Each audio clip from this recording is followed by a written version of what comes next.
Morning, brother. Hey, You're coming on and we're on live with the Regeneration podcast. It's 8:30 Saturday morning, and Mike Martin's a farmer and probably be outside. What would you be doing right now if you were not talking to me on the Regeneration podcast? I'd be coming in the house to eat breakfast. Okay. That's what I'm I would be curious, doing. would this be you're a farmer, and not to make it too cheesy, what would that breakfast consist of? Lately, it consists of 2 eggs and toast. I have young people, young guys, they're into these, well, so many people, they're into these like massive high protein diets. And so we have Amy and I and four kids, but my youngest is at home, just bought a nice truck the other day, used truck. Boy, the market for trucks is jacked. Just Hmm. really, really old Toyotas Sure. still cost an arm and a leg. But so we have 10 chickens, nine currently. But for three of us in the house, that obviously produces a lot of eggs this time of year, especially getting close to the solstice. Hmm. But in different ways, the kid will down, like 8 eggs for breakfast or something, We could, just yeah, to I get that could. protein. But Yeah. plus, I have found that if I don't have a lot of protein in the morning, I'm hungry all day and I want a Okay. snack thing, right? So Yeah. the protein keeps me from wanting to do that. Yeah. And I'm able to get more work done too. Yeah. Me too. Me too. Hey, I want to ask you, have you heard of the play called Heroes of the Fourth Turning? I've heard of it, but I don't know anything about it. It's But I don't interesting. know if you follow her on Substack. Really interesting woman, Sasha Stone. Do you know her? Never even seen the name. No. She's I mean I think she made her mark. She started early in the days of the internet doing like a movie Hollywood kind of blog review thing. Okay. But what happened to her, this is actually kind of timely, and she was, of course, being in that realm, she's a super liberal Hillary person, right? Yeah. But what happened, and I don't know, I can't remember what the event was. I think part of it was the trans stuff. Uh, she is now a super Trump supporter. Not that she loves Trump, but she sees how evil the Democratic Party has become. Yeah. Yeah. And she writes interesting stuff. I mean, she's right. She's very interesting. And like you, I don't know. I like those people who break with with what we expect of them. Yeah. You Yeah. know what I mean? This guy, Will Arbery, is the author of a Hey, anyway, play. let me go back. Let me Okay. Yeah. finish Go, go. because Sure. she names her Substack the Fourth Turning. Oh, really? Okay. Off of there. So, That's why I mentioned it. Yeah. and are you familiar with the fourth turning? No. I Okay. mean, So what that is years ago, there was a guy, John J. Riley, Catholic, who wrote book reviews for what used to be um, Culture Wars magazine or something, and I'd seen some of reviews. I liked his reviews, and we had some correspondence. But this guy, John J. Riley, was an attorney, deceased now, and a great book reviewer. But he became like you and I. We're just looking for answers. But Strauss. Don't know the first name. Strauss and Howe, Hawe, came up with a theory of generations called these turnings. And it's essentially an 80-year cycle, I think, of 20-year components. And there's terms like the nomads and so forth. But the fourth turning was they kept on writing books on these, and a lot of young people, whether we get into Gen X, things like that, they didn't coin all those terms. But these guys took that type of science quite seriously. And it was very illuminating. And the fourth turning was a book about, I think, and our listeners will know more than I do, but I think it's about where one of these generational changes, the one going on now, could become violent.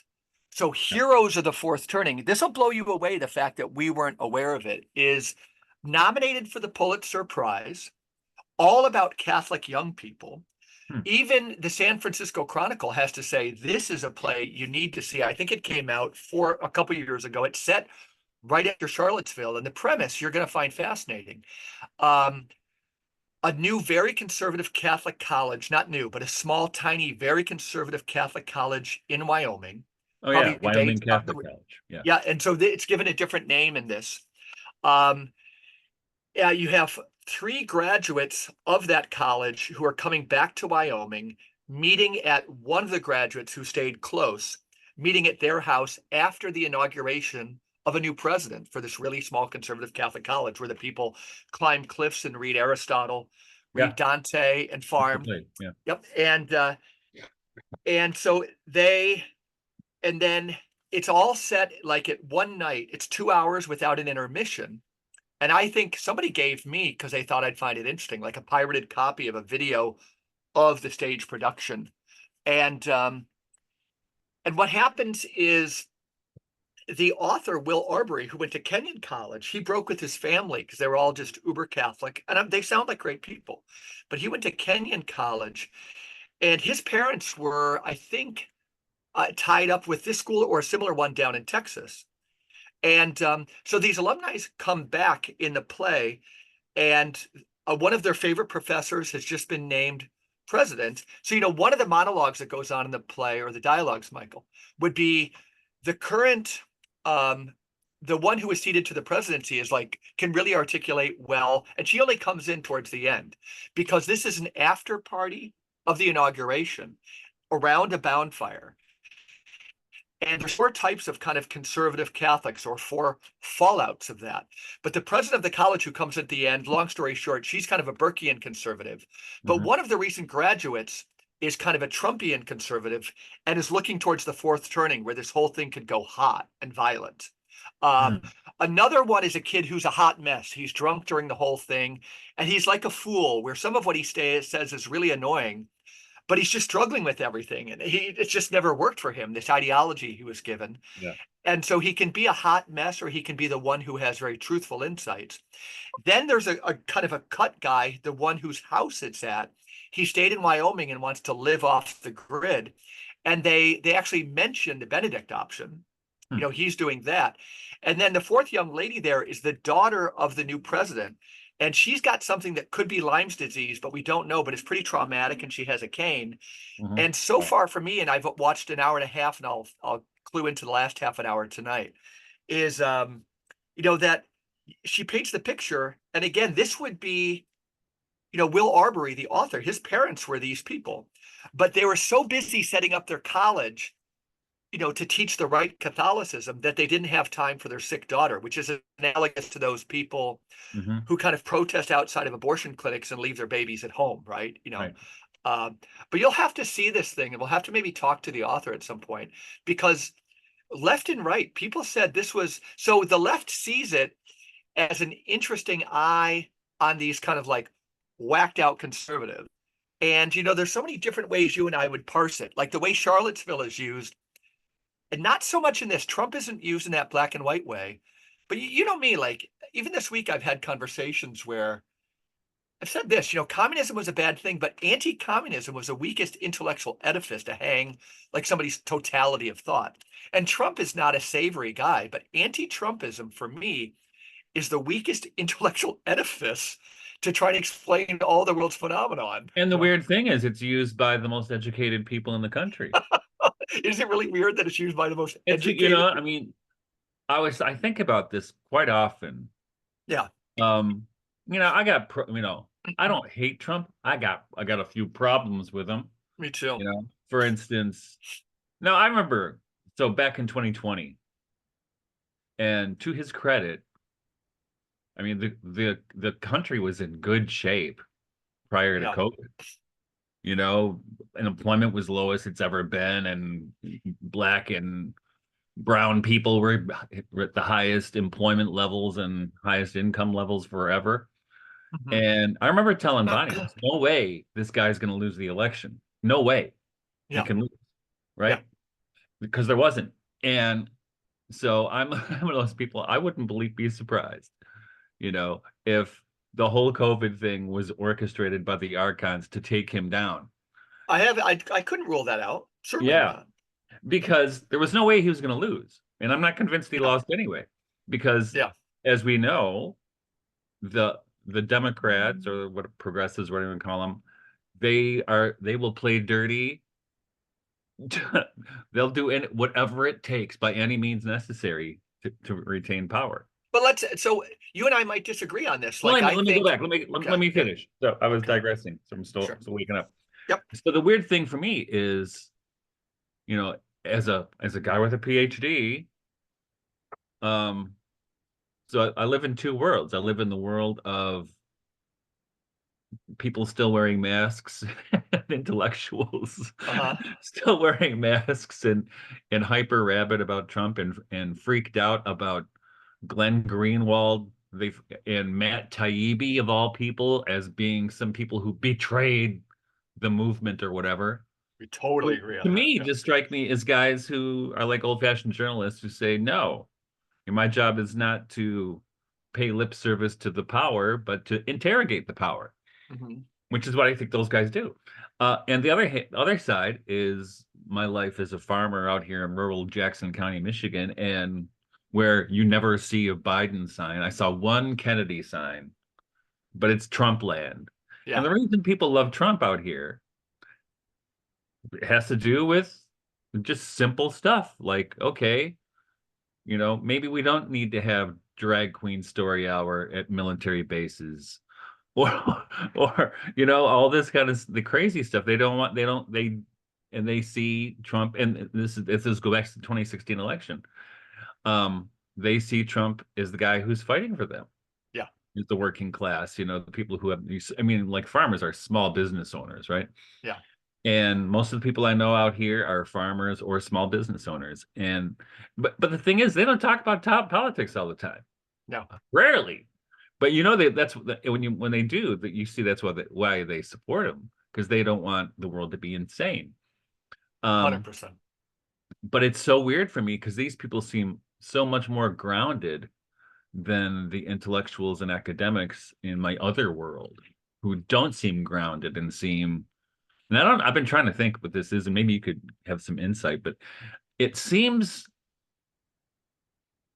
that I think that what happens, professors and stuff are nobodies, right? But Nobody's. but they have a sense, I think, that they deserve entitlement.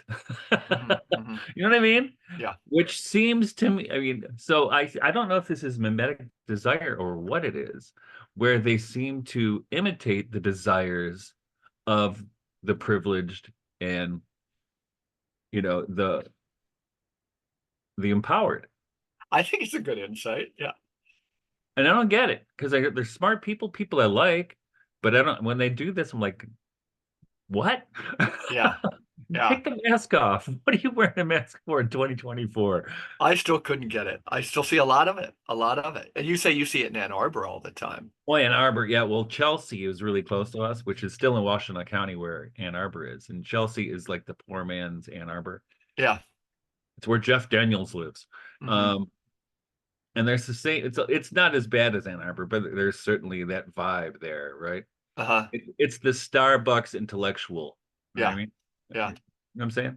Yeah, absolutely. It was, and when I was taking some umbrage with something, and I don't think you would disagree, but when you said the whole thing, the COVID thing could have been the Democrats, I still find um more explanatory power when it was the Democrats and about half of the Republicans, right?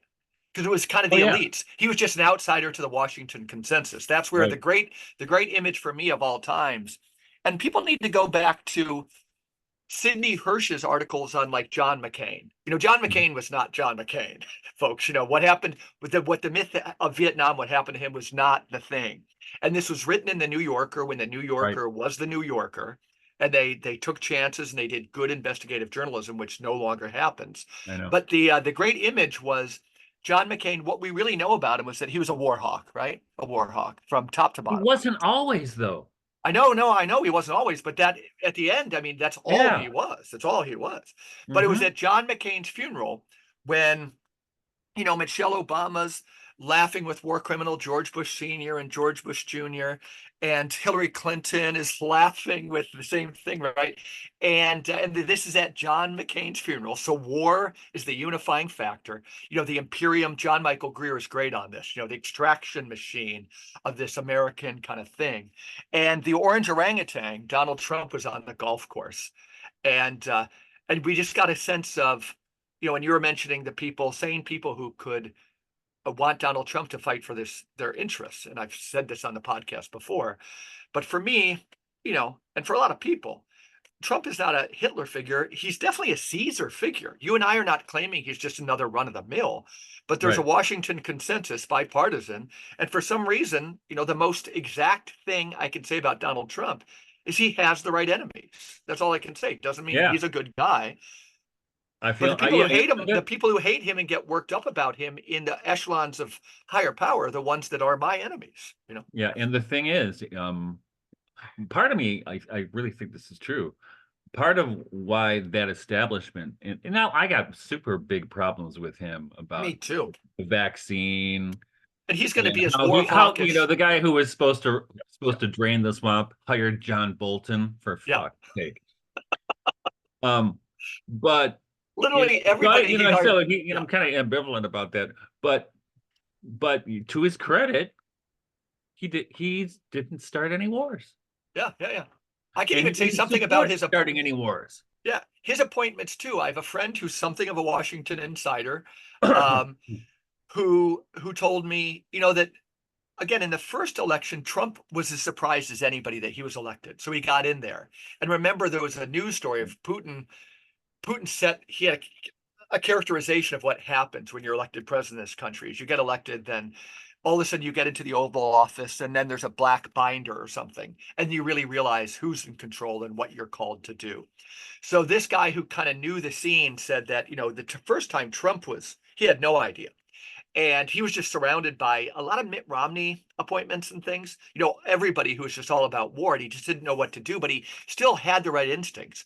So for Undersecretary of State, a war maker, Elliot Abrams' name was given to Donald Trump for Undersecretary of State. Remember Rex Tillerson, the Exxon, Mhm.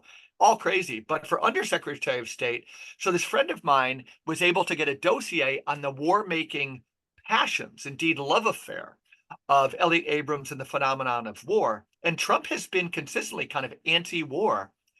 This writer friend of mine had a dossier from the Mhm. 1970s.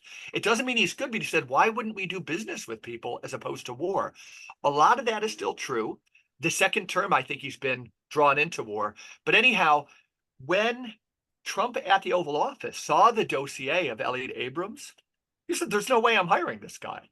But these appointments came so fast and furious because Right. all of Washington is this. And I'm not trying to say Trump is not responsible, that he eventually brought most of these war makers in, including Bolton, as you say. Bolton. But there is something about uh, how this thing works that you get in there. Like Mr. Smith Goes to Washington. Mhm. That would be a different movie now. Mr. Smith would get into the Oval Office, and Indeed. there is so much bipartisan power that is telling you what to do. Right. Yep. Yeah, and I think in a way the office, well, especially right now, I think it's terribly obvious with President Biden that the office of president is a figurehead Yeah. for something else that's in the background trying to pull all the levers, right? Yeah. 100%. And yeah, it's just nuts. In yeah, it's just weird. I mean, so as I think the events of the last few days have kind of confirmed The that. lawfare piece. Well, yeah, I mean, the United States has been over for a long time. Yeah. Yeah. In fact, Ron Paul, I don't know if gave a speech recently that he thinks there was a coup in the United States in 1963 with the assassination of John Kennedy. I think that's how I would tell the story too. If Mhm. I had to begin there, I would say that that is the beginning of it. A lot of people look at the the installation of the Shah of Iran. I think that's 1953. Mhm. The Mossadegh gets kicked out of Iran. We introduce our own guy. That was kind of oil politics. Some people would say that that was the point at which maybe the CIA was announcing that they had gone totally rogue. and they Right, started yeah, raising their money on their own. The government would give them some, but to get bigger and bigger, they were doing all these operations around the world, raising money on their own, right. including, according to Guido Peperato's book, Phantasmagoria, that he explains the whole, people got to buy that book. He explains the whole 9/11 phenomenon, not actually what happened in Building 7 or anything. He's probably got opinions on that. I'm sure he does. But it was the upshot, and the book is much more detailed than this.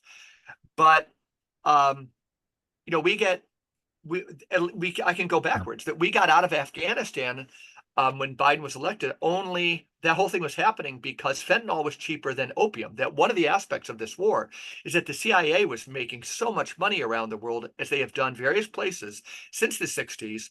This could Hmm. be behind, some authors allege that Thomas Merton, was assassinated over there in Thailand by the CIA. There's a book out, anybody can find it. I Yep. forget the author's name. Yeah. Credible reporters from the Dallas Morning News, that that he was talking against the war, but the CIA was growing, poppies and opium, and they've made so much money on this that in Afghanistan, just prior to pulling out, they were making so much money, but all of a sudden they just couldn't make as much money because fentanyl was cheaper. So Right. then you pull out of Afghanistan. This is wild stuff, but this is It is kind of how wild the stuff. game's played. Yeah, yeah, And you could say that 19, I would, suggest that um, the government agencies prior to 63 were their power was growing. And that because actually if you trace the history of weather control, starts right after World War II. okay, And I don't know if you remember this, but I certainly remember this as a kid, like a teenager. Like mainstream shows like 2020, periodically, maybe once or twice a year, would have a segment on how the government is on the verge of being able to control the weather. yeah, And actually have a photograph on my phone that I pulled from the internet of a newspaper from 1953 saying new invention allows scientists to control rain like water from a tap. yeah, 1953, right? yeah, So they had that kind of technology and they were talking about it all the time. And then and it was not only that, but let's talk Tuskegee experiment and MK Ultra and all these other things that people thought no, they would never do that. Oh, yes, they would. And they've yeah, done it, right, right? right. But I think 63 was where they finally crossed the line and decided they were able to get rid of presidents who didn't fit the program. Now, for our listeners, we have, I want you to go back, but because for our listeners, this whole idea of, again, conspiracy theory, right? That when you mentioned MK Ultra and the Tuskegee experiments, you and I both know, like, if they did that, if they did those things, which we know, I'm just giving a little Yeah. context for some of our listeners. We have a wide range of listeners, not just all these people, but tell our listeners what MK Ultra was. These things are just proven. Doesn't mean everything else is. But a lot of us think if these things happened, which we know they did, why do we always rule out the possibilities of this other stuff before looking into it Well, by yeah. calling it conspiracy theory? So name those two.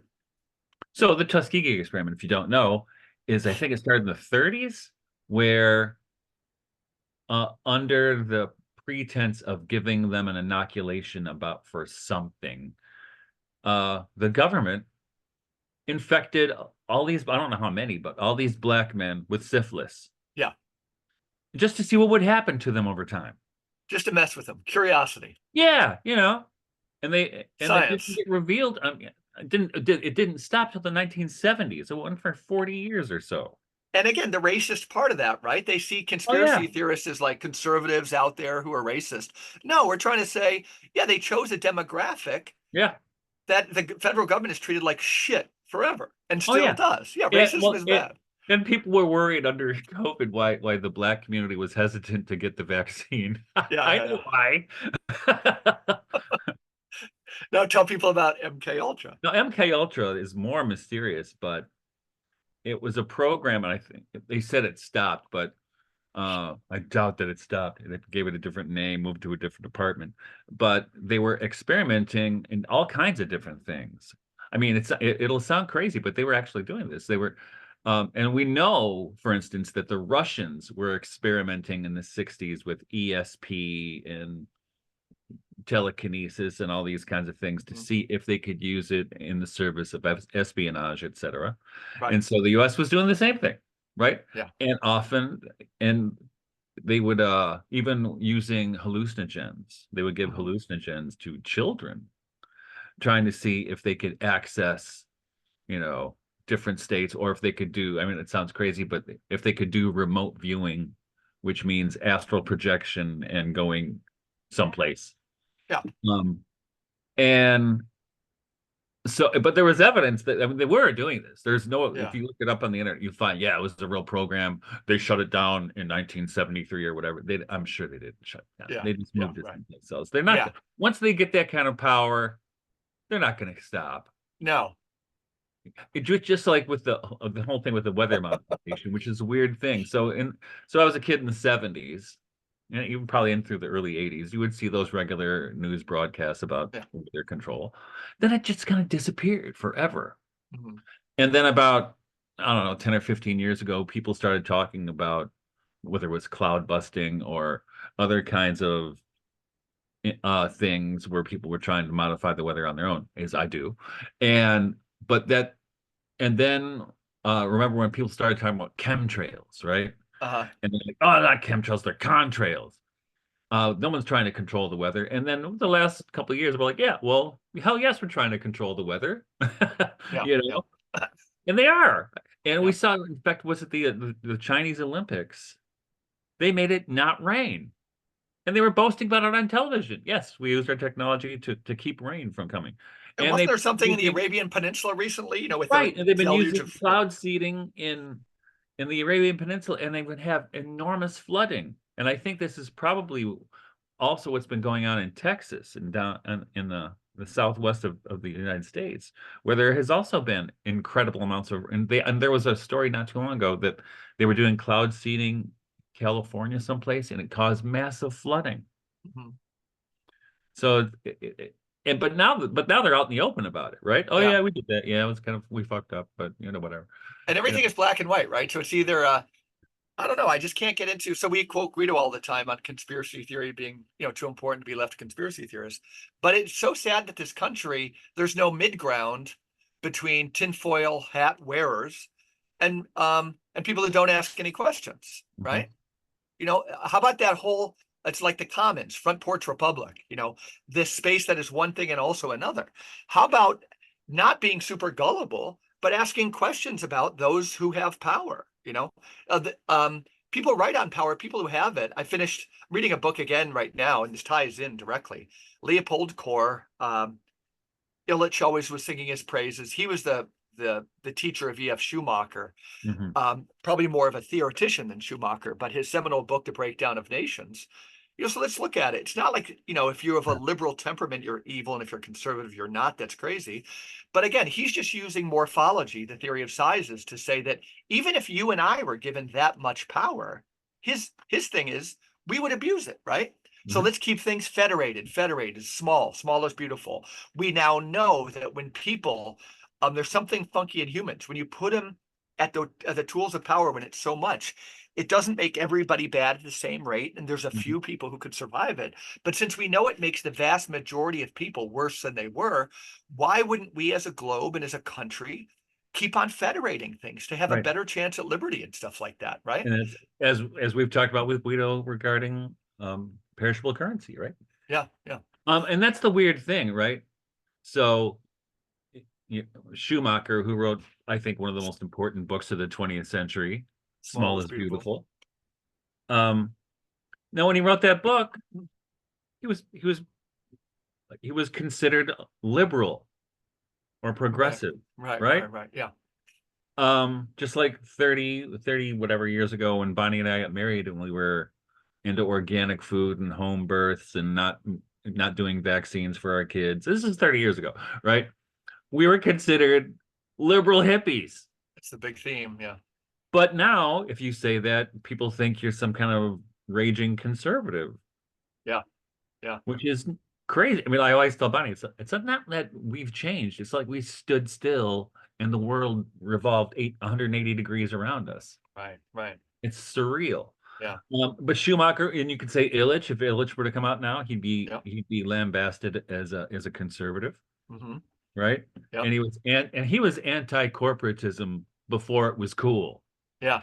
right? In his book, those of you out there in TV land, um, I think for me the most important book he wrote is Deschooling Society. It's early. And It's early, but he modified it a lot. He had to. A lot of his other writings they held, but he was just too optimistic about um he thought things were breaking down when he was writing that book. So he had to recalibrate. So this system, you know, and that's where he got into his whole theory that like the hospital system and schools, yep, took their blueprint from the Roman Catholic Church. exactly. And that's the medical nemesis also. I mean, Yep. they'll talk about a prophetic piece. Hmm.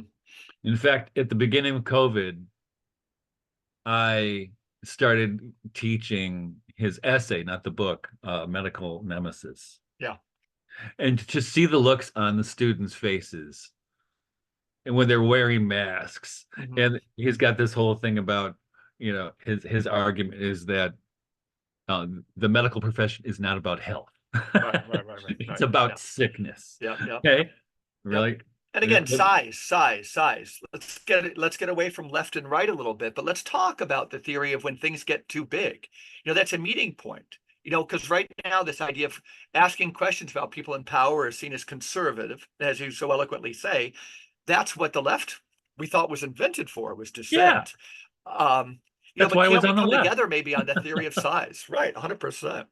The something interesting when you mentioned Illich, which I could tie it into a lot of By the way, the things. left was also anti-war. Remember that? Right, right. Now they're pro-war. It's crazy. Yeah. You've heard of new polity, Michael? Yes. Okay, so uh there's I talked to somebody from that group one we time. gotta they I'm hearing more clamor that we gotta have them on, but if there was Our five of buddy us. Elias Krim, Okay. our buddy, was hooked up with them for a while, I believe. Yeah, so shout out to Ryan Stansbury and Father Peter Matola. Some people went to the New Polity Conference down in Steubenville. So I'm talking about, like, think of the theme of this podcast, which, by the way, we didn't discuss at all. But there's this idea of, heroes of the fourth turning, Catholic colleges, some of this stuff. But it's Steubenville, out of which, with Andrew Pollard Jones as maybe a figurehead, Mark Barnes. Um, I'm trying to think of a third kind of figurehead there, brilliant guy. But their conference was on shall we destroy the servers or something? It was on technology. And so when two friends of mine came back, they were saying, boy, Illich was mentioned a lot. Pretty cool placing Illich in Steubenville, right? So we Yeah. got to have these guys on.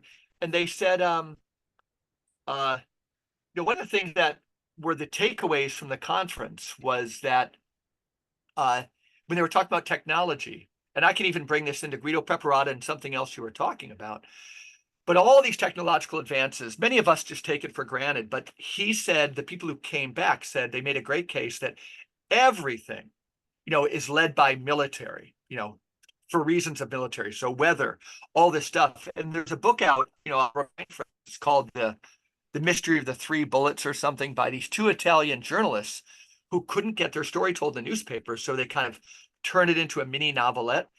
But it's about a major player is Guido Preparata's dad, the physicist Giuliano Preparata, who, on the issue of cold fusion, we're talking about how the government keeps things down.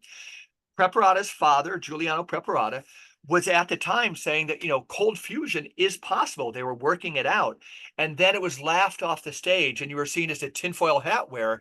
But the case coming out now, evidenced by the fact that Bill Gates is putting a lot of money into cold fusion again, is that the point they had to laugh cold fusion off the stage because the military, the US military, was just going to keep that technology for itself. This whole way of telling history as history belonging to the proprietor of the next great super weapon, Right. from the nuclear weapon to like nanotech to now cold fusion and so forth. But a lot of lies are told on behalf of maintaining the highest level of technology. Right. And Guido's dad also, he was working on the memory of water, right? Right. Mm-hmm. Which, I mean, this is like Is it 40 or 50 years ago? It was a long For time ago. health, the most revolutionary thing. Yeah, 40 years ago or something. It was, I think it was probably more. It was probably in the 70s. Yeah, and for listeners, they could Google Fleischmann and Pons for the memory of water. Um, Preparatus father with he's tied into Oppenheimer and all those people. He never Yeah. personally met Oppenheimer, but you Google this stuff. It's Oh, he fascinating was, history. and that thing, and that's, it does, I mean, it gets suppressed, right? Yeah. And it's this, I mean, people talk about follow the science. Oh, fuck you. You know, Mhm. because, my doctorate is in English literature, but it's it's in English alt religious literature, Mhm. in the 17th century, which is when the transition from alchemy to the science to modern science Sure. happened, right? And just by reading that, and actually another person to read on this is Pierre Hadot, another one Mhm. is Mary Midgley. And if you look at the history of science, it's a history of control versus truth, Yeah. right? So it doesn't matter if the scientific consensus is that the earth is flat. And there's this Mhm. one guy, no, it's round. Yeah. And you're not coming to the parties anymore. We're going to make sure you don't get promoted, right? Uh-huh. And that's the history of science is that. Yeah. That is the history of science. And Mhm. then usually what happens is 40 or 50 years later, they go, oh yeah, I think I was right. I always agreed with them. I just couldn't say anything, right? Mhm. And we're seeing that with Guido's dad right now. Yep. And they say, yeah, he was assassinated by poisoning with plutonium because of he was a feisty guy, and he's memorialized. Yeah. I didn't And know people, that's how he died. well, that's what as Guido says. He discovered it, I think. The first time Guido heard about it was from this book of Italian reporters. Hmm. I think it's called The Mystery of the Three Bullets. I read it. And Guido's like, nobody told me this. It's my Yeah, and dad. he goes, but it makes sense. And it would be like Wow. plutonium poisoning or something. And Wow. that's not the centerpiece of the story. The story is about hiding of technology and things. It also has to do with nuclear weapons. And prior to Israel Gaza going on now, a whole other thing Hmm. is that even in recent bombings of Lebanon, these cluster bombs or these bunker busters, they're saying it's a nuclear bomb. Oh It's yeah. dirty water, right? And this is about this type of technology that they're saying they're not using nuclear weapons, but these Italian reporters are saying they're definitely doing it and they're trying new things on real people. I saw something yesterday, and this could be wrong. So I'm telling our audience, I'm not saying it's true in these, but you ask questions, but I forget where I saw it. And it wasn't some alt site, but it said yesterday there was because I mentioned these bombs in Lebanon recently, and you could Google them, huge craters left, and then they measure it, and there's radiation around these things, Damn. right? Yeah. Yeah. And then so there was a story yesterday that like a tent, like all these people were flattened and kind of neutralized, but there was very little evidence of what actually happened. So I'm letting our listeners know what I have to do is follow up on that, and I can report on it. But like we do use humans, whether they're Gazans or others. I think we live in a regime that will use humans like worms, not even like Yeah. laboratory rats. It Yeah. seems like they might care more about lab rats, but they will test things on humans for shits and giggles in conflict zones. Well, They'll and just I try new weapons, right? and I think there's an interesting change in language over my lifetime. Um, About. yeah, well, especially if you think about the Kennedys and and actually Bobby Kennedy Jr. They used language, and I think it was probably a lot of people did, but especially I mean, being an Irish Catholic, associated with the Kennedys of my childhood, where they talked about when they decided to, they didn't say go into politics. Mhm. They said, I decided I wanted to go into public service, Yeah.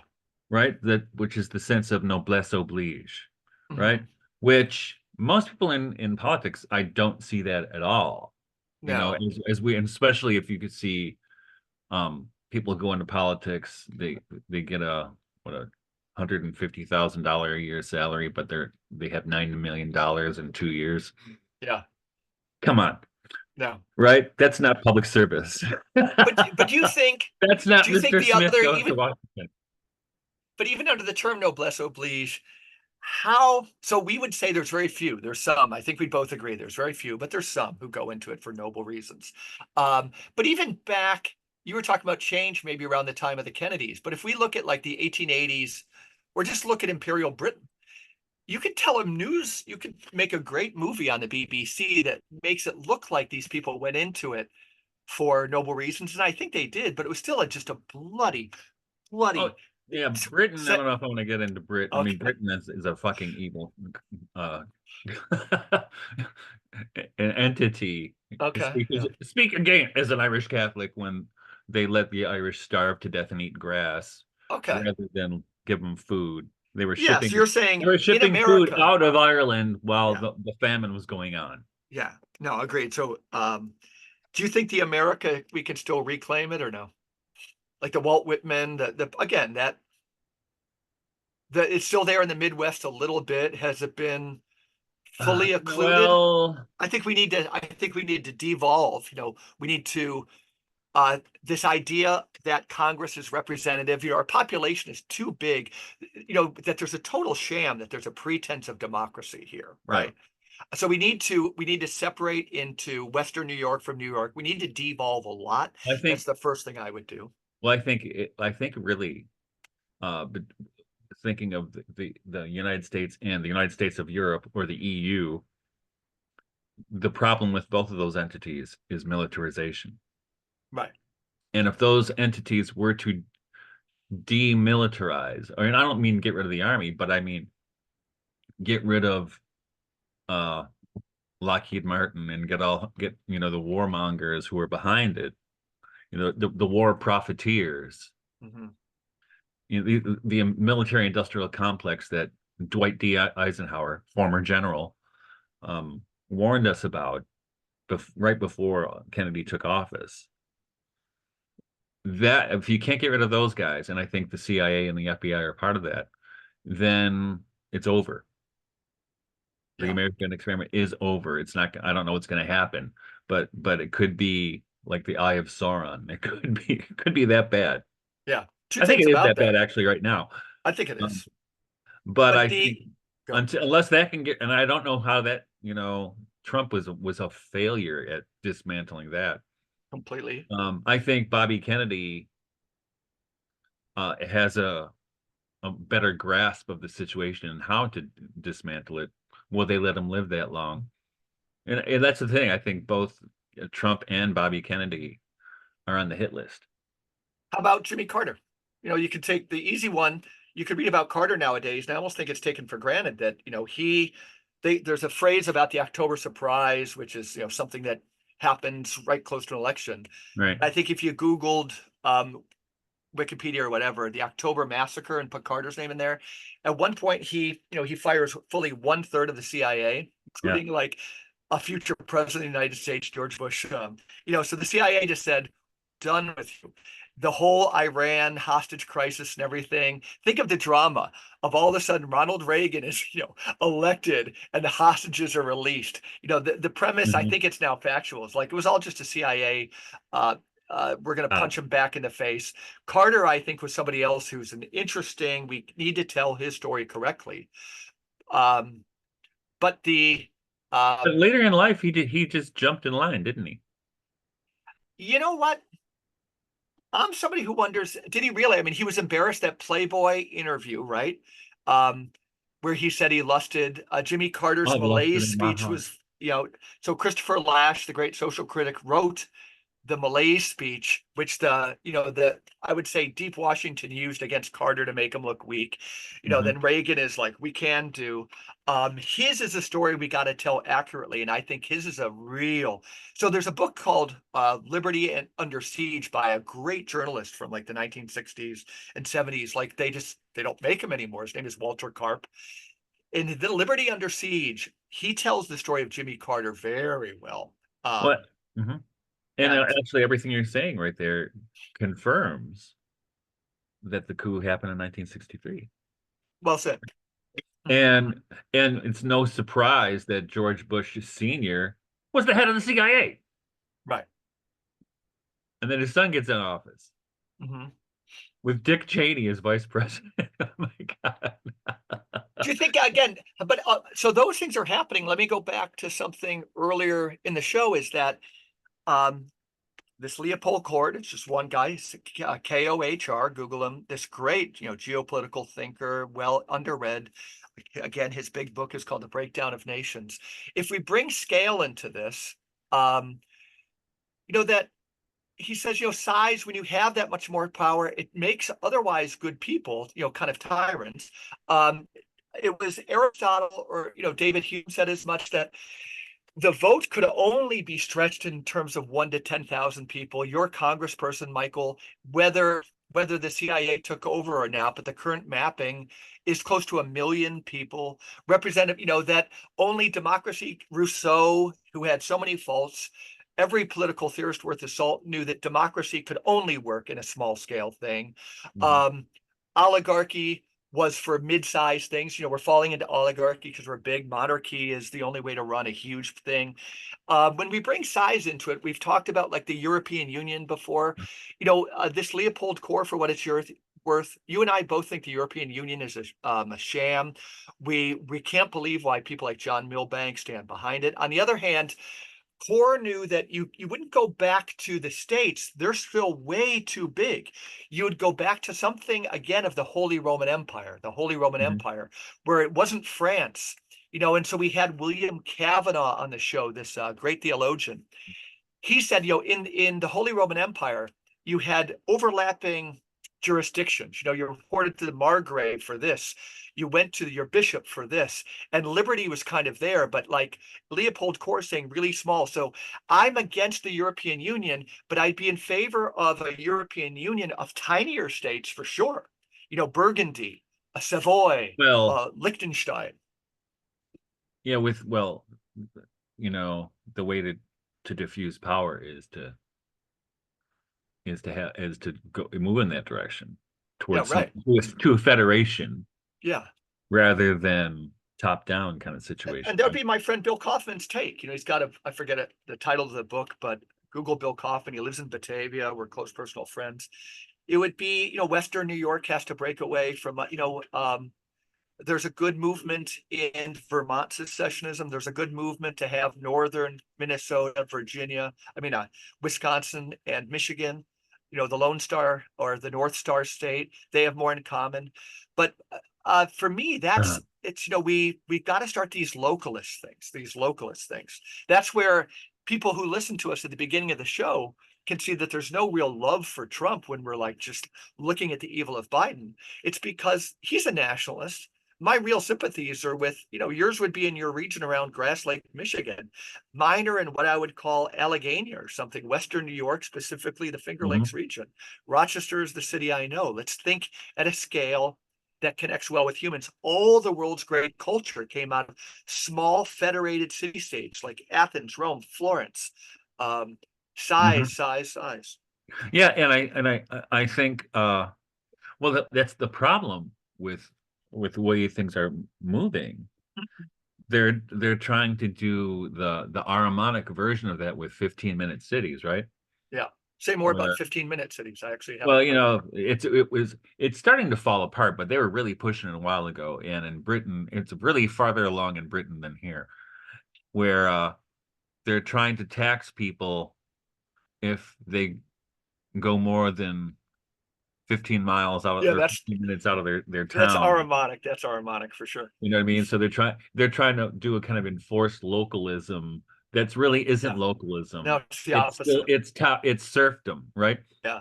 Um, so and it's really strange, but this is part of the technocracy, right? And the Yeah. only reason that can happen is because of surveillance of of central bank digital currency and being able to surveil you every place you go by Yeah. whatever kind of digital technologies, whether it's facial recognition or a chip or whatever it happens to be. Mhm. Which, if I were to say this 5 years ago, people go, "That sounds crazy," but we know this is happening now, Yeah. right? Yeah.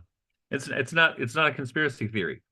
We'll Um, talk to next week's guest, Jason Peters, about this stuff too. He's super interesting on this stuff. but Yeah. but the thing is, and this is what you were talking about that conference that was in Steubenville, right? Mhm. That it's and I've used this term a lot in the last few years, Butlerian jihad Mhm. from the book from the Dune series, which is goes back in time from when Dune, because if you read Dune, one of the things you notice, there's no computers, right? Mhm. So they go back in time, tell it like how thousands of years. There was a war between the humans and the computers because the AIs became too intelligent Mhm. and were kind of running things. And eventually there's this war and the humans finally win. And one of the rules is you can't have you may not have a machine as intelligent as a human Mhm. because and the thing is there are transitional figures in the book. It's kind of, I can't remember what they call them, who used to be human but they saved their brain and put them into a machine, Huh. right? Like a Yeah. big and it's changeable. You can move the brain from like a small machine to a really big robot machine. Hmm. Um, which is interesting, right? Because part of the problem with the advance of AI is the more AI becomes human-like, the more humans become machine-like. We get that. But then is there a problem with AI, or is it just the second part of what you said that No, we problem with haven't AI developed is a who runs it. spirituality where what's that? The problem with AI is who's in who, you Right, right, know, right. who Yeah, will guard the guards, right? Who is in right, charge of it? right, And as we're seeing, it's insane, right? It's not a tool of liberation, it's a tool of control. right. I think we could just use the word spirituality, which nobody knows what they mean. We would need a Dietrich Bonhoeffer to bring it down. But when you mention AI, like, couldn't a bunch of people who are interested in the word spirituality get together and say, what are those exercises which would help create? Uh-huh. I'm going to use the right brain, the feminine side, a Gestalt. A Goethe is obviously we're invoking people like Goethe and Steiner, but like, what would be those practices? Um, and when you look at that, you're going to find Jesus Christ. If you look at like, where is the world? How did the world bring Right. us to this place? What would we be losing if AI got control? What do we call that thing being human? What Mhm. is important about being human? Where did that seed of what fully became human and now has seemed to evolve, where did it come from? Just ask questions. That's what science could be like. And then you're going to find out that Jesus Christ is at the center of this. And where the incarnation is working itself now is an incorporation of the divine feminine and the holistic and the gestalt, and our spiritual practices should be embracing mother nature, like looking at a tree. It Exactly. should be throwing our energy behind like devolution, that we see a process whereby evolution means the increasing individuation of small places, find the macrocosm in the microcosm, and vice versa. This is what spirituality would be: is intelligent people coming together and saying, what are those practices by which we could walk into those robes that God set out for us? He said, step into these royal robes. What do we do to step into those royal robes and make a world that is a monarchy, but the most beautiful place in the world? It's a gardens. People aren't working all the time. Right. They're following their passions, their weird hobbies, like good British people did. Growing dahlias in a novel by Graham Greene, Travels with Mhm. My Aunt. Having passions, becoming more themselves, right?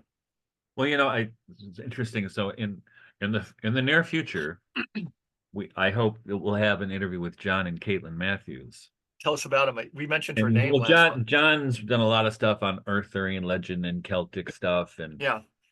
and Caitlin similarly, but more in a way she used to be more goddess oriented. I think I don't know where she's at exactly right now, but she's done a lot of stuff on the Celtic year and Yeah. celebrating festivals, and had a really nice interchanges with her on Substack recently. Wow. And I invited them on the show, and they wanted to come on, but they're super busy right now with doing workshops and whatever. But she said when that settles down, she said maybe what we should talk about is how we found our spiritual path, Wow. Yeah. Yeah. because I think that's an important thing, and Mhm. I don't see that so much in young people as I did when I was their age.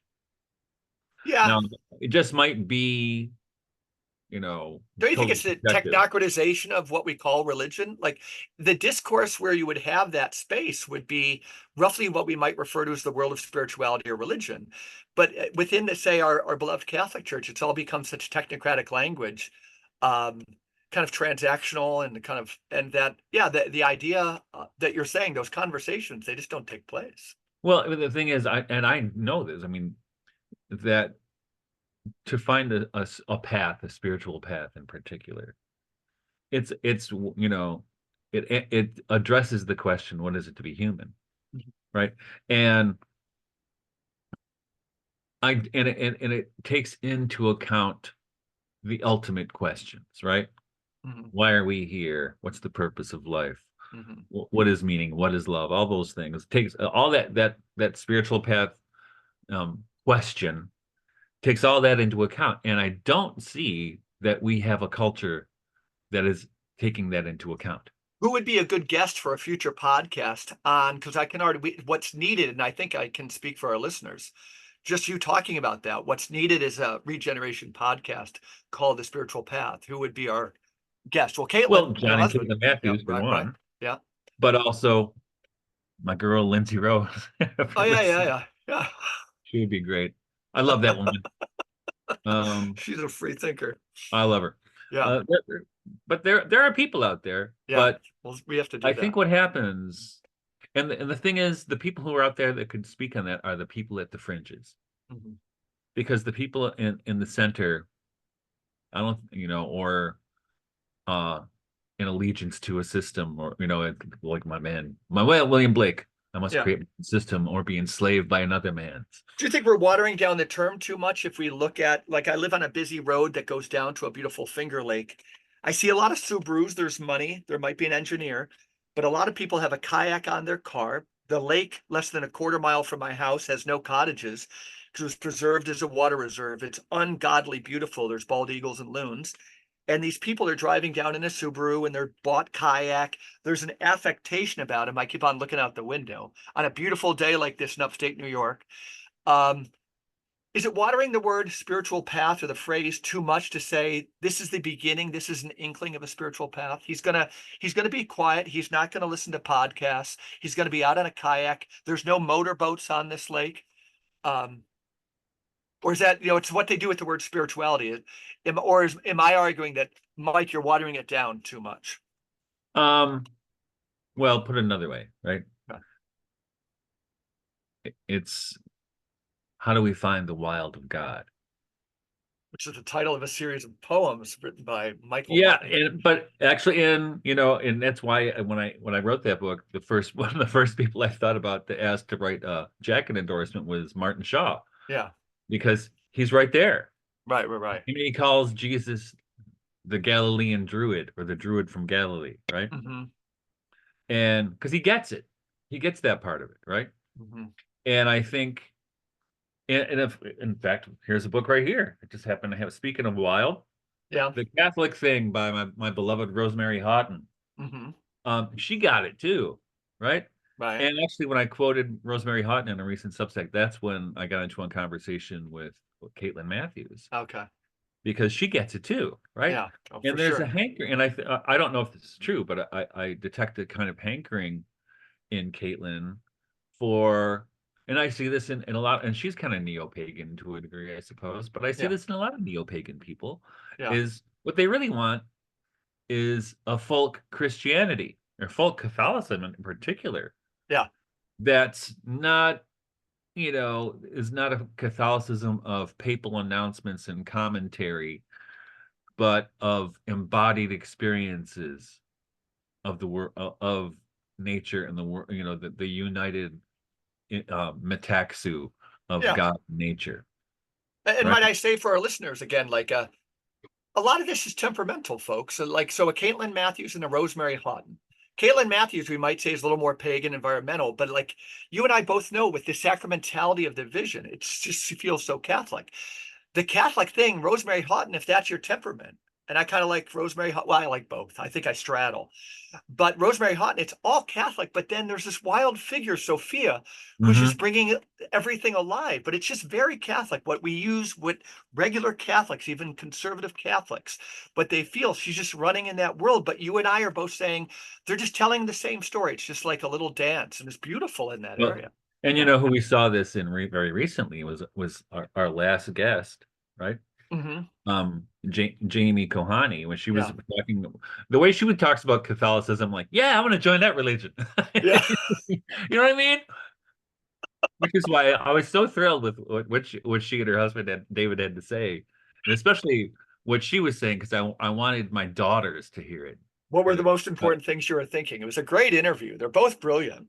My wife was fascinated by, masculinity. We're not raising men. She just goes contraception, right? That was bold I and know blunt. Yeah, she was right. right on it, man. Yeah. And There's but no consequences for anything. She goes, it's so your many whole things. life. When you're doing this thing, when you're doing the act, the whole thing is possible from the birth to the end of their death. That is a world wherein men just grow up and when they're in that world. And so we asked her, like, what's the problem? Why aren't men growing up? And she said contraception, because that world doesn't exist at all.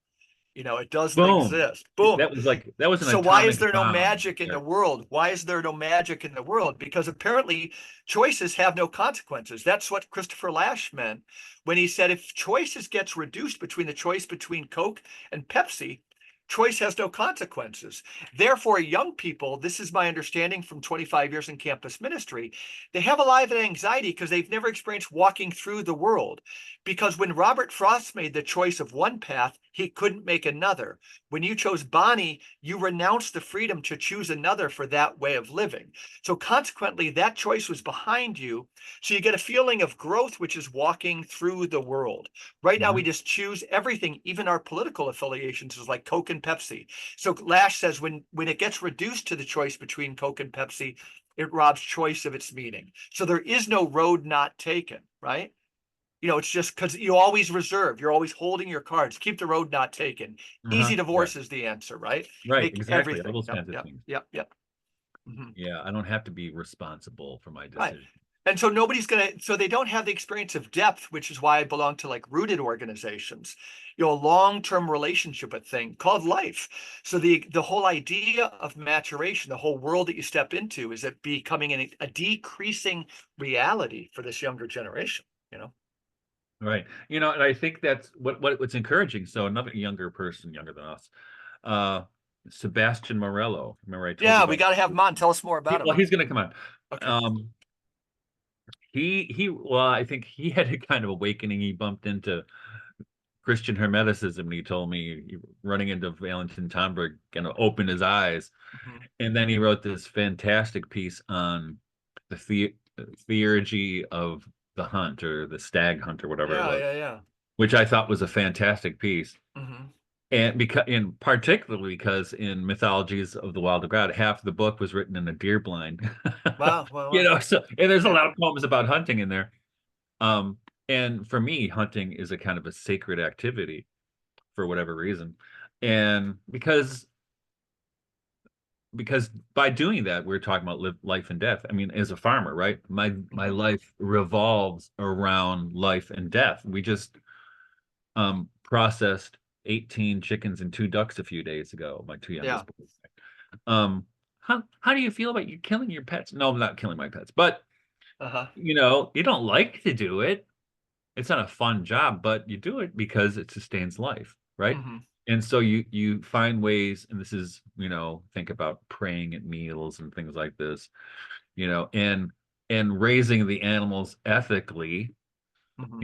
not in hordes, in unsanitary conditions, but raising them ethically. I mean, I have one of the lambs we have a tiny flock of four lambs, and the littlest one, we got her, she was only a few days old, and she was tiny. She was like the Mm. size of a chihuahua. And the guy I bought her from said, I don't even know if they should charge you money for this one. I said, well, I'll tell you what, I'll pay you for it. And if it dies, you can give me some hay or something. Hmm. So I brought it home, bottle feeding it, and it had diarrhea at first, is not doing well, and then finally rallied around. But then I thought it broke its leg because it was Mm. not walking on this one leg. I'm like, oh God, how's this thing gonna last like this? And I told Bonnie a couple times I'd come in the morning after feeding us, and I'm going to give her one more day. If she's not better, I'm going to have to kill her because I don't want her to suffer. But now she's okay. Yeah. But the thing is, I'm going to raise these animals for however many months till the fall, and then they're going to be processed too. But it doesn't mean I don't love them. What I mean? Right, It right, right. doesn't mean I don't care for them. In fact, Bonnie was joking yesterday because she was trying to call. They like to hang out when it's hot. They like to hang out inside the barn where it's cool. So she's calling them out and they wouldn't come. Mm, Said, Michael, they wouldn't come for me. I said, well, why not? Because you're the shepherd. well, And they will come for me because I'm the mhm. one who feeds them. I mean, it's not like I have a special bond. I'm the guy with Right, the right, right. bottles, right? Yeah, yeah, yeah, But I care for those animals. yeah, I mean, care and not just take care of, but care for them, right? yeah. Right, right, right. You want them to be, you want them to be healthy and happy, right? Again, isn't it funny what you're saying there, Michael? Is, to be honest, it's the most important stuff people can say, right? It's the most important thing. Because it describes a path. It's not a midway between people. It's we talked about a spiritual path. It's a path, and again, it's the antidote to anxiety. You know, it's what we talk about incorporating in spirituality theoretically, incorporating the dark and the light. You're doing it with your body. You know that life and death. Simone Weil would say both ride upon like a larger thing called life, capital L. Truth and falsehood, ride on a capital truth. And these things, but you get there. We have all this language about spirituality, but it's also for our listeners. This is what we mean with an engagement with the real, because that can just seem like buzz language. You're engaging with the real. The more you can do that, honestly, let's not have policy meetings about what we should do with technology, good as they are. Let's put down our phones as much as we can. Let's spend as much time outside as we can, as opposed to reading about spending time outside. Yeah. Well, and we call that outsourcing, Mhm. right? So even with animals, I mean, people might say, well, you can't, that's why I'm a vegetarian. I believe in killing. Well, you're killing plants. Yeah, right. And you're also killing animals that the farmer had to get rid of to raise those plants. Mhm. Even though you're not doing it yourself, so you're outsourcing your complicity, Right.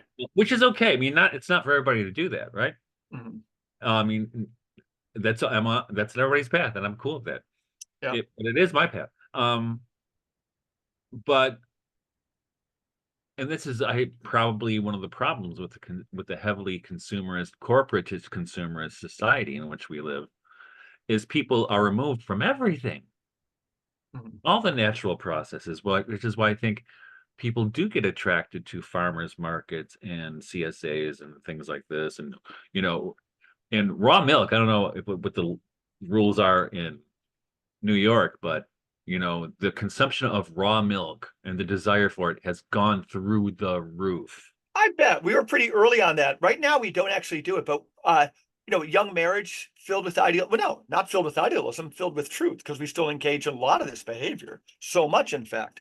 But it was my wife within probably been married 3 years, 2 years, 2.5 years, moved to a new house. We grew up in the suburbs. We live more in the country, but we had barter piano lessons for raw milk. Piano lessons Yeah. for raw milk. It was going right, and begin, find those connections, do those things. Each one matters. We start And you stitching the become, world back together. and that really is, that's communitarianism and distributism right there, Right. because you're connected to the land and the people. Yeah. And your story about hay for the sheep, it was done informally. It doesn't mean if the sheep dies, you give me the money back. You said, we'll just figure it out. We're friends. Yeah. You can give me some hay. Let's not worry about it. You And took a little. more. Yep. A question that not ties some of this together, but I'm curious because you probably know the answer. You know a lot about, or at least more than I do, Hannah Arendt. But we were talking about Simone Weil and the Grail quest, and this Grail quest that could be summarized in like that question: what are you going through to know somebody Mhm. else well? That Hannah Arendt had very low use for empathy. That was part of the play last night, Heroes of the Fourth Turning. Have you ever heard that? I don't know what to make of it. I'm not with Hannah Arendt. I never Yeah, heard. she just thought empathy was like a bad thing. Well, you know what? I don't That's know going to what. be very A lot important. of people really like Hannah Arendt, but Yeah. I can't read her. Okay. Yeah. Yeah. I don't know Mhm. about you. I can't. I find her prose kind of Yeah. stiff. I hang like I say, hang all the world on empathy. What are Yeah, you going through? What are you going through? that's Getting to part know of it. people, stitching it together. What ails Uh, you want, right? yeah. So And this is really, yeah. Go, go. I love that story so much. Yeah. You know, um, because he thinks he's got to do something fancy, or he thinks he has to follow the rules, right? Yeah. And the rules were don't ask stupid questions. Okay, I want to ask any stupid questions. And then Uh-huh. when he doesn't, and he asks a lot of stupid questions at first, and it goes wrong. But the time he's supposed to ask the question, it doesn't ask the question because you're told not to ask questions.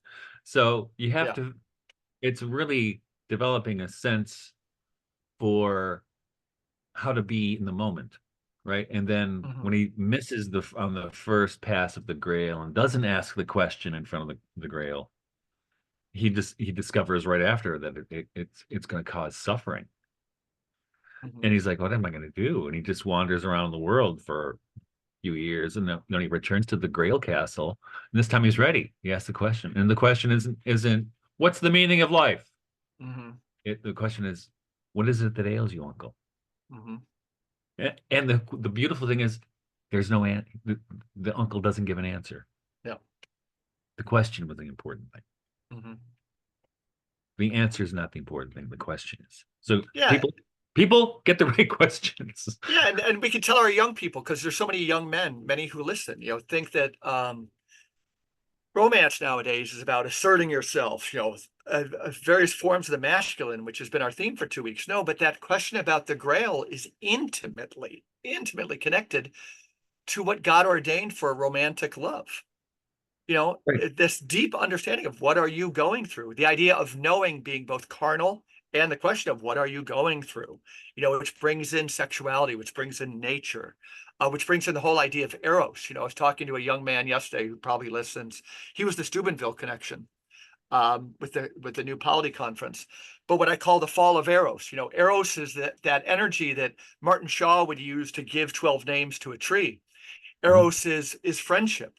But in a technocratic world, when we're spending too much time online, when we start to look at our bodies as machines, Eros, the fall of Eros is located only between our legs, right? So people Mhm. get obsessed with that. And then pornography, then we justify pornography, and then we lose the ability to ask a woman or be interested. What a powerful word, between Essa, to be interested in somebody that brings up the interest. What are you going through? Which is the same thing about the first date, you know, Mhm. trying to understand the peculiar nature of that smile, things like Yeah. that. Mhm. Well, yeah, like that scene toward the end of Wings of Desire when Damiel and Marion finally meet. It's perfect. And I love at the scene of the film. Um, Nick Cave is playing in the background because Yeah, yeah, it's yeah. a concert and they go into the bar part where it's quieter. You can still I hear the didn't know that was Nick Cave. it is Nick Cave. And Okay. what happens is when Damiel gives this glass of wine, the Holy Grail, basically, to Mhm. Marion. Then you hear in the background, it's for Nick Cave, but it's really not for Nick Cave. You hear the applause at the end of the song. And so it's Oh, like, really? Wow, wow, wow. Yeah. right? I've It's a seen the beautiful movie. I moment. don't, yeah, it's a wild movie. We've had a show on it. Yeah. Uh, we're going to do a show on, for our listeners, the Burmese harp. I haven't watched it yet. Have you? I have not. Okay, but what I want you to watch, we're going to have a guest on soon. His name is Dr. Christopher Pramuk, who wrote the Hidden Sophia, or Sophia, the Hidden Christ of Thomas Merton. You know what we're going to have to watch for that one? We're going to talk a lot about um, Boris Pasternak's Dr. Zhivago. I'm in the middle of the novel, watch the movie. Are you a Dr. Zhivago fan? Have you seen it? I've seen the movie. Okay. Very important stuff. Yeah. Alexander Schmemann, who wrote the fundamental work called the Right. Eucharist, an Orthodox priest, he has an essay called The Eucharist of Boris Pasternak, and it's all about Really? Dr. Zhivago, which means Doctor Life. It's a very, very, Well, very Sophianic novel. oh, It's that's almost, interesting. Michael, that Soloviev and Berdyaev and all those people, I've got to realize more, but Schmemann, I think, wants to say they were setting up the scaffolding for Dr. Zhivago. Really? I'll have to Yes, check that heavy out. duty. Yeah, heavy duty. Awesome. I'm obsessed with Pasternak now. So Yeah. much to do, so much to think, so much to read. What are you doing today? See this? It's a What do you white I ribbon. Okay, So get same here. this. Yeah. Talk about Catholic pagans. So in this one part we have in our farm, we have all these gardens and woods and stuff. And kind of in between the woods and the gardens, there's this place where there are a lot of blackberries growing. And behind those, we cleared out all this brush that was there, but I made the boys leave these two young hawthorn trees. Okay. Did they indicate? Native American remains in some way from previous episodes? I think you were clearing brush and you saw some things that No, then you. that's a Okay, different part gotcha. of the farm. Yeah, Okay, gotcha. it's the opposite end actually. Okay. So they were clearing brush actually because Bonnie wanted to plant some strawberries. Um, so but they found these hawthorns and they wanted to take them down. It's like, no, no, no, no, leave them. Because hawthorn's sacred tree, right? Mhm. In fact, speaking of the Holy Grail, right? At the Glastonbury thorn is still a tree in existence, or a descendant of the original tree. And what happens in Ireland, and some places in England, but it used to be in England before the Reformation, but in Ireland they still do this, where they'll have a tree. In the fairy tree of Joan of Arc was the same thing, where people would pray and hang rosaries and holy images and ribbons and pieces of cloth that represent their prayers. So one of these hawthorn trees is now that kind of tree for us. Okay. So when we're done, I'm going to go hang this and say a prayer for something on the tree, Wow. and then we're almost done with the garden. It's almost completely in a couple more days. Yeah. So we'll plant a few crops. I think there's two today, and by Monday we should have it all in. Uh-huh. So Wild. that's what I got going on. How about you? It's still garden, not nearly the scale of yours, but I'll be playing all day. We've been moving closer and closer towards a little, sunfish sailing boat. Took it out on Memorial Day. How was it? The cops showed up. Did they It's all, really? yeah. We were to sail that day. It's a lake where you can sail.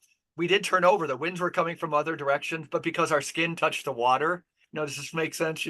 That we had lost the rights for that day. So Really? yeah, yeah, yeah. This is the thing we're living in. And Fascist my bastard. son-in-law, he was really, yeah, it was crazy. But so yeah, doing things like that, You had to go and sit time out, huh? That was your yeah, punishment. it's so funny. Oh, one thing about those trees, yes, at the Abbey of the Genesee, at the retreat house I ran, there's a pond, and behind her, there's a statue of the Blessed Mother. And I always found, on these 2,000 acres of monastic grounds, including the chapel, but it was a weather-beaten Marian statue that had all this stuff around it, Mhm. rosaries and shells, or a rock that was just sitting next to in the Yeah, in the woods nearby. I just love it. I love it. It was my that's our favorite place to shrine be. right, Yeah. right now. Yeah. Very cool. More of that. Okay. More of that. All right. Thanks everybody for listening to the Regeneration Podcast. We look forward to seeing you again, Jason Peters, on next week.